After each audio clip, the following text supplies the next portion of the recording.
In the heart of the pantry, where shadows stretch long and crumbs whisper secrets, two chocolates waited. One dark as midnight, sharp and bold. One pale as cream, soft and sweet. They lived on the same shelf, but worlds apart. Darko glared from behind his matte black wrapper. Whitney shimmered in shiny foil and smiled at the raisins. "One of us gets picked today," she said. "Hope it's me." Darko just grunted. He hated optimism almost as much as he hated trail mix. "Why are you always so gloomy?" Whitney asked, twirling a melted sprinkle in her foil. "We're both made to be loved, you know." Darko scowled.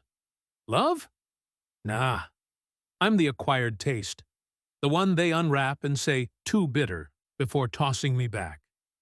Whitney blinked. "I get picked first. But they never finish me. I always end up in the fridge next to the leftover lasagna." They sat in silence, listening to the sound of cereal shifting in the distance. Maybe we're both just misunderstood," she whispered. "Maybe," he said, but he didn't believe it. Suddenly the pantry door creaked open. Light spilled in. A giant hand reached inside. The snacks froze. "It's happening," Whitney gasped. "This is it." Darko narrowed his eyes. "Don't get your wrapper in a twist." The hand hovered, then swooped. Whitney shut her eyes, but it wasn't her. Darko was lifted into the light. He shouted, "Hey!" "Put me down. I'm only 85% ready for this."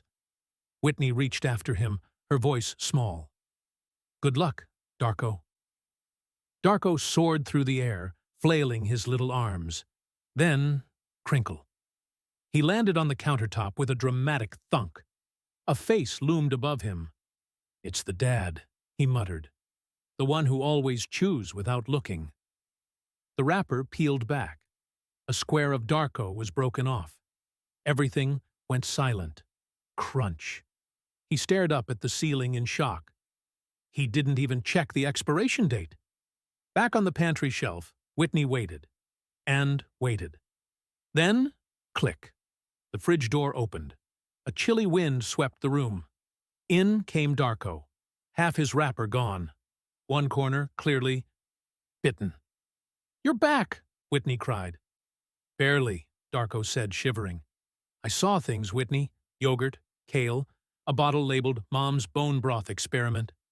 She wrapped her foil around him. "You're safe now. Sort of." Darko blinked slowly. "They put me next to the mustard, Whitney." The mustard.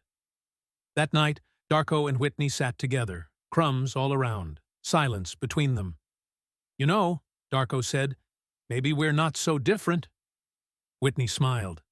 "We're both shelf rejects with emotional depth and partially torn wrappers." He nodded slowly.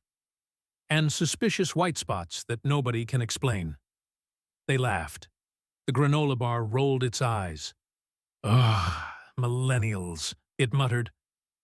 The next morning, chaos. Little footsteps, a crash, a giggle. The snack goblin had returned. "The child," Whitney whispered, hiding behind a raisin box. "She's got yogurt fingers again." Darko peeked out. Last time she took 3 cheese sticks and half a marshmallow. No survivors. They huddled together, bracing for impact. But then, something strange. The child reached past them and grabbed the granola bar. "No! Take me instead!" it screamed. But it was too late. Later that night, the shelf was quiet again. But something had changed. Whitney leaned against Darko. "Today was wild," she said. "You saved me," Darko replied, "by doing nothing and just being there."